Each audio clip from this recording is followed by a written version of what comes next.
buenas noches, mis hermanos. Es un gozo saludarles en este miércoles 22 de diciembre del 2021.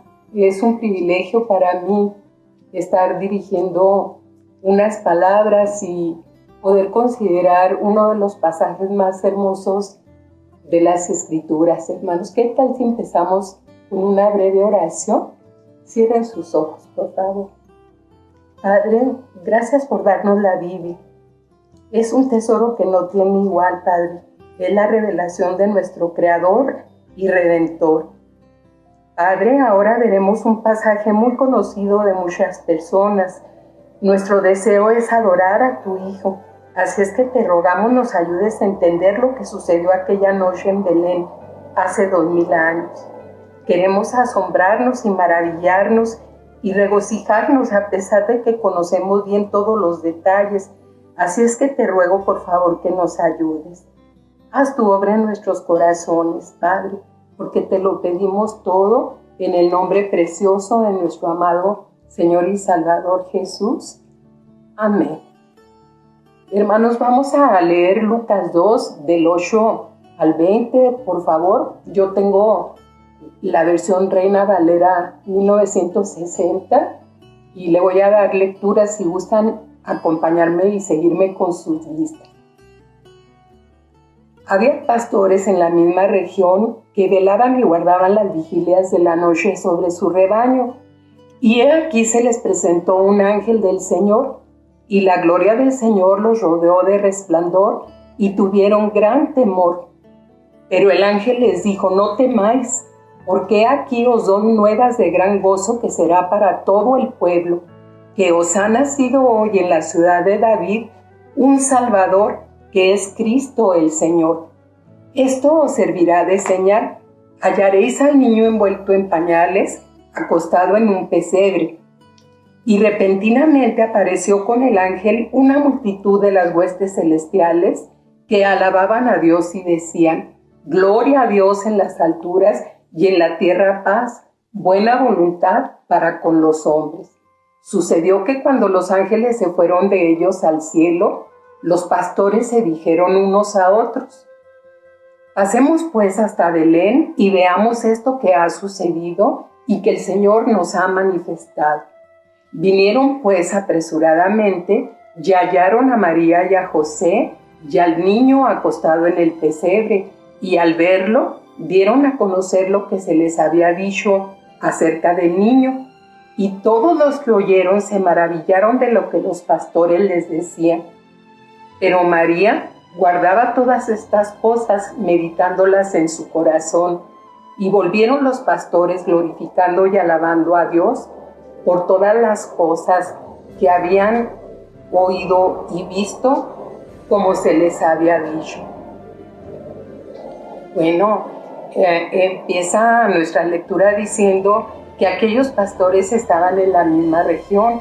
¿Cuál era esta región? Hermanos, en los versículos previos, en el versículo 4 concretamente de aquí de Lucas 2, dice que José subió de Galilea, de la ciudad de Nazaret a Judea, a la ciudad de David, que se llama Belén, por cuanto era de la casa y la familia de David. Y ahí era donde estaban estos pastores, hermanos, haciendo lo que eran sus labores cotidianas, velando en las vigilias de la noche a sus rebaños. Y el versículo 9 dice que he aquí se les presentó un ángel del Señor, y la gloria del Señor los rodeó de resplandor, y tuvieron gran temor. Meditaba yo mientras leíamos este pasaje, hermanos, la influencia que el mundo ha ejercido sobre nuestra manera de ver las cosas acerca de los ángeles. Es muy importante saber, hermanos, que los ángeles no son esos niños regordetes con alitas en las espaldas como nos los pone el mundo, hermanos, sino que los ángeles son seres formidables, seres resplandecientes, seres que tienen todo que ver con la santidad de Dios, seres que infundían mucho temor a todas las personas que pudieron tener algún alguna manifestación de ellos en sus propias vidas. Pero ¿por qué es esto, hermanos? Conviene saber que hubo un lugar que Dios había creado donde el hombre podía vivir en armonía y en comunión con Dios, pero el hombre cayó en desobediencia. Y cuando ellos pecaron, hermanos, el Señor los sacó de aquel lugar hermoso. Y recordarán ustedes que Génesis 3, 23 y 24 dice que los sacó Dios del Edén cuando ellos cayeron y que colocó a la entrada del huerto para que ellos no pudieran volver a entrar a ese lugar, hermanos. La Biblia nos dice que querubines, la Biblia nos dice también que había una espada de fuego que se revolvía para impedirles la entrada, para que ellos no pudieran tomar del árbol de la vida. Entonces, hermanos, mayormente el pueblo judío, que es de quien se trata esta historia, ellos relacionan a los ángeles con aquellos querubines, hermanos, que les impedían la entrada al huerto, estos seres formidables, como ya dije, y obviamente tuvieron gran temor, porque el hombre se sabe pecador, hermanos, el hombre sabe que no puede acceder a la santidad de Dios, pero es, de veras, nos maravilla, hermanos, saber que se presenta el ángel del Señor, la gloria del Señor los rodeó de resplandor, pero lo que el ángel les dice de entrada es: no teman, no teman, porque yo no he venido a eso. Yo he venido a darles nuevas de gran gozo que serán para todo el pueblo. Quiero decir que había habido 400 años de silencio, hermanos, entre el profeta Malaquías y los libros del Nuevo Testamento, pero a pesar de que habían pasado tantos años, mis hermanos, había un remanente, hermanos, que siempre estuvo esperando confiadamente por siglos, hermanos. Habían esperado un Mesías, un Redentor que vendría del pueblo de Israel, que vendría a traer libertad, a traer gozo, a traer paz en el pueblo de Israel. Entonces, hermanos, son nuevas de grande gozo, porque saber que nosotros estábamos en rebelión con Dios, saber que nosotros estábamos en tinieblas, que éramos por naturaleza hijos de ira y que estábamos en oscuridad, hermanos, debe ser un motivo de gran gozo saber que lo que el ángel les anunció es que, como dice el versículo 11, porque os ha nacido hoy en la ciudad de David un Salvador, que es Cristo el Señor. ¿Por qué un Salvador, hermanos? ¿Por qué el hombre tenía necesidad de un Salvador? Porque ya lo dije hace un momento, todo hombre que nace en este mundo nace en esa condición de pecador y pues no podemos, hermanos, el hombre por sí mismo no puede tener acceso de nuevo ni comunión con Dios. Por eso era necesario, hermanos, si la condenación, si la ira de Dios pesaba sobre nosotros a causa del pecado, obviamente necesitamos un Salvador, porque es un gran peligro, hermanos, no estar en comunión con Dios, y no solo eso, sino estar en rebeldía. Es un tremendo problema, un problema eterno, hermanos. Se trata de eternidad y por eso necesitábamos un Salvador. ¿Y qué es lo que está diciendo aquí el ángel? Estas son nuevas de gran gozo, porque ha nacido hoy en un lugar preciso, hermanos, en un tiempo preciso, en una ciudad precisa, de una ascendencia precisa, viene este Salvador. Pero no solamente es un Salvador, hermanos, Él es el Cristo. En griego esta palabra es Cristo, en hebreo Mesías, en español ungido. Y es preciso que nosotros hablemos un poquito de esto para aclararlo. ¿Qué significaba un ungido, hermanos? La Biblia nos da testimonio en todo el Nuevo Testamento que existieron hombres que tenían ministerios especiales dentro del pueblo del Señor, a quienes Dios escogía, Dios seleccionaba, y la forma de mostrarle al pueblo que eran elegidos por Dios era derramando una redoma de aceite sobre su cabeza. Esto lo hacía normalmente un profeta y se ungía a 3 tipos de personas que tenían 3 diferentes tipos de liderazgo. Unos eran los profetas, otros eran los sacerdotes y eran los reyes, hermanos. Entonces, ¿qué está diciendo el ángel cuando él está diciendo será un salvador, pero él es el ungido, él es el Mesías, él es el que hemos esperado por generaciones y generaciones? Muchos años pasaron, hermanos, desde la caída en el huerto del Edén, cuando Dios da la primera profecía mesiánica en Génesis 3:15, diciendo que de la simiente de la mujer habría de venir aquel que heriría a la serpiente en la cabeza y ella heriría a la simiente de la mujer en el calcañar. Pero ahora, hermanos, es preciso decir que este Cristo, este ungido, hermanos, habría de ser. Hubo muchos profetas en Israel, hermanos, que hablaron al pueblo en nombre de Dios y hablaron la palabra de Dios. Pero, ¿qué creen, hermanos? A pesar de que hubo muchos, Israel los rechazó y ellos nunca pudieron lograr que el corazón del pueblo se volviera a nuestro Dios. Hubo también muchos sacerdotes, hermanos. Ellos podían entrar una sola vez al año en el lugar santísimo y ofrecer por medio de ofrendas de animales, de becerros, de machos cabríos, la sangre de aquel animal, primeramente por sus propios pecados, vestidos de una manera especial, bajo un ritual muy preciso y muy estricto, hermanos, y tenían que hacerlo apresuradamente, una sola vez al año, y ofrecían ahí los sacrificios por el pueblo y también por sus propios pecados. Ellos eran mediadores entre Dios y los hombres, hermanos, pero ¿saben qué? Aquella sangre que se derramaba cubría sus pecados solamente temporalmente, no los quitaba, y además cada año tenían que volver a hacer los mismos sacrificios, pero ellos morían y se levantaba un nuevo sumo sacerdote que haría todas estas cosas por el pueblo.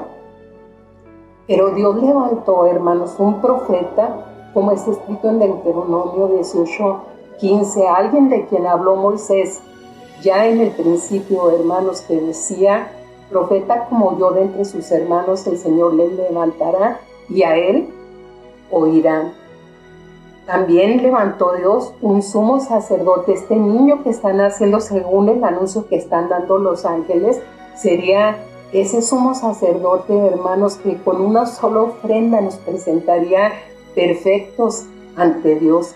Este sumo sacerdote, hermanos, que no entraría a un lugar hecho de manos, sino en el lugar santísimo, en el cielo mismo, y él llevaría la sangre no de animales, no de machos cabríos, no de becerros, sino su propia sangre, hermanos, y la derramaría en el propiciatorio celestial. Y no solo eso, hermanos, sino que él nos introduciría a ese lugar santísimo, a la mera presencia del Señor, con una sola ofrenda, hermanos. Además, él recibió un sacerdocio inmutable y eterno, y ahí intercede a la diestra de Dios por nosotros de día y de noche. Son nuevas de gran gozo, hermanos amados. También hubo muchos reyes en Israel. La mayoría fueron malos, hermanos, pero llegaba a levantarse alguno con la unción de Dios que quería atraer al pueblo a la adoración verdadera y a guardar los estatutos del Señor, a guiarlos en el camino del Señor. Pero ellos morían y se levantaba un nuevo rey que inducía de nuevo al pueblo al pecado, a hacer lo malo y lo desagradable delante de Dios. Pero este niño que está naciendo hoy en Belén, hermanos, es aquel rey del que habla el Salmo 24, por ejemplo, cuando dice: ábranse puertas eternas, levántense y entrará el Rey de la Gloria. ¿Quién es este Rey de Gloria? este es el Rey de la Gloria. Entonces, hermanos, todas estas cosas son pues nuevas de grande gozo, hermanos, saber que en este niño que está naciendo en Belén se cumple todo esto, pero no termina aquí el anuncio del ángel. Él dice que este Salvador, este Cristo, este Mesías, este ungido de Dios, es también el Señor. Hermanos, Él es el Señor de la gloria. Él es el creador de todo lo visible y lo invisible, y que se está humillando, hermanos, al descender a la tierra, y lo está haciendo porque el hombre no podía subir, hermanos, pero Dios, por su pura buena voluntad, hermanos, hizo estas cosas en favor nuestro. Él es el Señor de todo lo creado, hermanos, el soberano Señor que hizo los cielos y la tierra y todo lo que en ellos hay. Dice el ángel a esta gente tan sencilla, a esta gente tan humilde: esto les va a servir de señal. Hallaréis al niño envuelto en pañales, acostado en un pesebre. Y repentinamente apareció con el ángel una multitud de las huestes celestiales que alababan a Dios y decían: gloria a Dios en las alturas y en la tierra paz, buena voluntad para con los hombres. Sucedió que cuando los ángeles se fueron de ellos al cielo, los pastores se dijeron a unos a otros: pasemos pues hasta Belén y veamos esto que ha sucedido y que el Señor nos ha manifestado. Y yo quiero hacer énfasis en esto, hermanos. Estos seres que dijimos que son formidables, que tienen todo que ver con la santidad de Dios, que nunca han caído en pecado, hermanos, que no necesitan la redención, se están gozando en gran manera por lo que está pasando aquí en la tierra, hermanos, y esto hace que ellos den gloria a Dios en las alturas y hablan de qué es lo que los está maravillando y llevándolos a darle la gloria al Señor. Es la buena voluntad de Dios para con los hombres. Fíjense que tener buena voluntad, hermanos, es que se está haciendo algo intencionalmente, deliberadamente. Es la voluntad de Dios inclinada hacia la raza humana que estaba caída, hacia una raza que estaba en enemistad con Dios, hacia seres humanos que estaban enemistados y que eran dignos de la ira de Dios, como ya lo mencioné hace un rato, pero es el puro afecto de Dios, hermanos, su pura buena voluntad que está haciendo posible que todo esto suceda.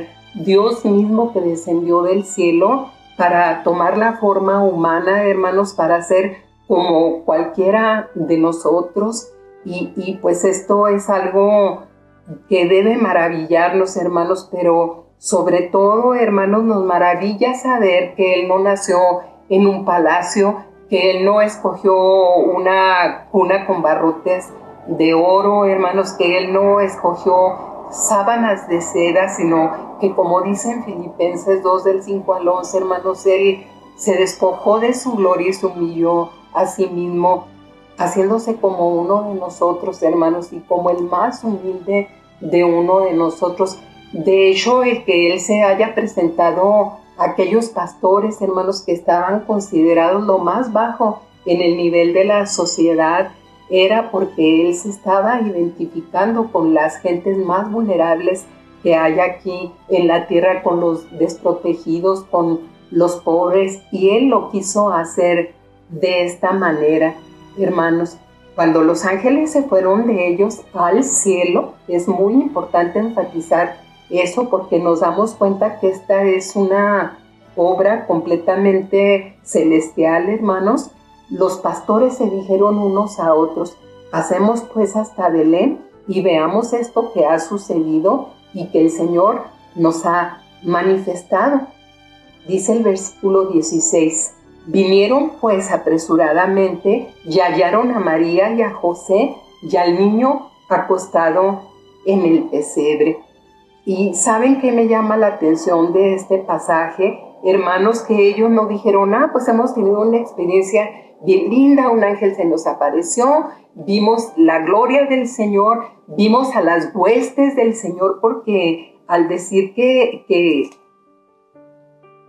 repentinamente apareció una multitud de las huestes celestiales, hermanos, es decir, una multitud, parte de los ejércitos de Dios, les están apareciendo a los pastores, pero ellos no dijeron eso, bueno, pues ya pasó, volvamos a lo cotidiano, etcétera, sino que se animaron unos a otros para ir a ver y comprobar lo que estaba sucediendo. Ellos no se conformaron con lo que oyeron y vieron, hermanos, sino quisieron tener una experiencia personal con aquel niño que está naciendo. Querían contemplarle más de cerca, querían no porque dudaran, hermanos, de lo que los ángeles les estaban mostrando, sino porque querían contemplarlo.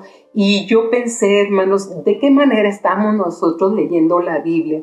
Lo estamos haciendo con el afán de contemplarlo a Él, de saber más de Él, de aprender más de Él, de tener más comunión y un acercamiento más estrecho con Él. Es una invitación aquí a nosotros, las respuestas que vemos de parte de toda esta gente involucrada en esta narración, hermanos. Y dice que además vinieron apresuradamente.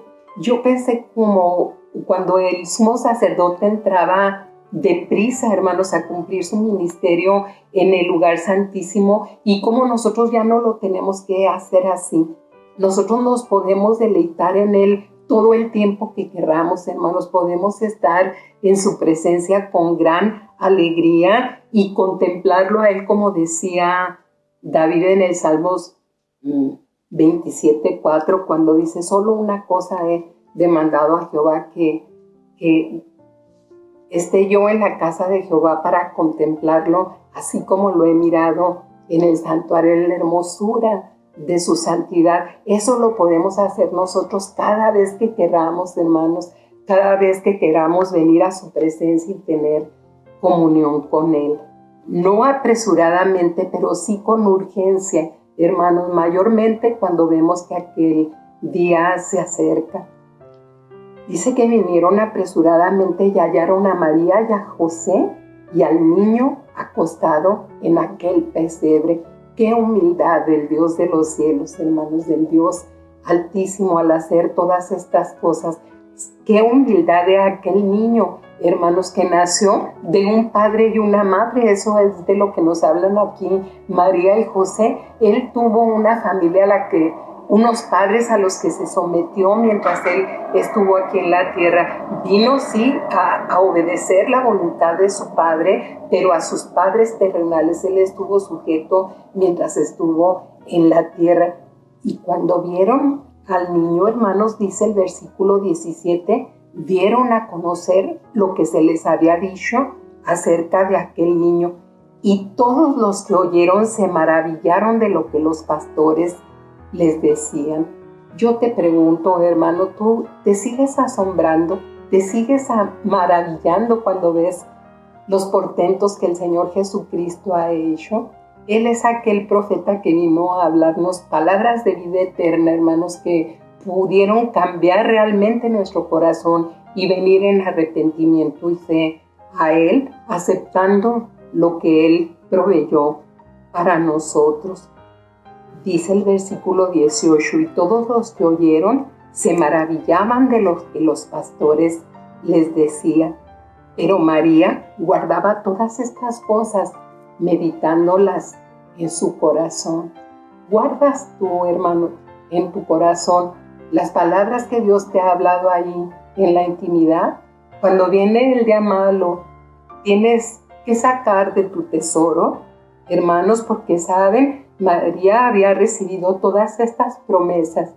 Yo creo que mientras ella cargaba a aquel niño en los brazos, cuando ella besaba su mejilla, sabía que estaba besando el rostro de Dios, hermanos. Cuando su hijo colgó en la cruz, porque esta fue la manera en la que Él ganó nuestra salvación. Nació, hermanos, para vivir una vida piadosa y santa, pero logró nuestra redención a través de su muerte y muerte de cruz. hermanos, pero gloria a Dios porque Él se levantó, ahí venció la tumba, hermanos, ahí derrotó a la misma muerte y en Él tenemos salvación. Como dice la Escritura en Hechos 4:12, y en ningún otro hay salvación, porque no hay otro nombre bajo el cielo dado a los hombres en quien podamos ser salvos, hermanos.